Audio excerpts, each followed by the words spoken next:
দেশেতে চাইলতে আনছে আমার বাইর বউ, দেখেন কত চাইলতে আনছে। আমার মেয়ে চাইলতা ভর্তা খাইতে খুবই পছন্দ করে।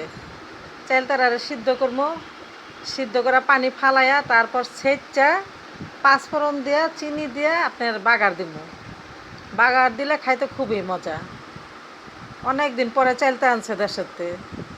কেলেগা ঢাকা একটা চাইলতে হন 15 টাকা 20 টাকা। একটা চাইলতে ভর্তা বানাইলে কিছুই হয় না। এলাকা বাইরবো দেখেন না কইতে আনছে আমাকে দেশ ফরিদপুর, দেখেন কতটি আনছে চাইলতা। আর আনতে চাইছিল, দুধ আনছে, নাইকল আনছে, তারপর গরুর মাংস আনছে। এটি নিয়ে আইছে লগে কইরা। দেশের তো টাইন না আনতে খুবই কষ্ট লাগে। এখন এটি কাটমো, বাইরবো এত কষ্ট করে আনছে, কাইটটা আচার বানাই, বানাইলে স্বার্থ লাগবো। ভিডিওটা যদি ভালো লাগে লাইক করে দেন।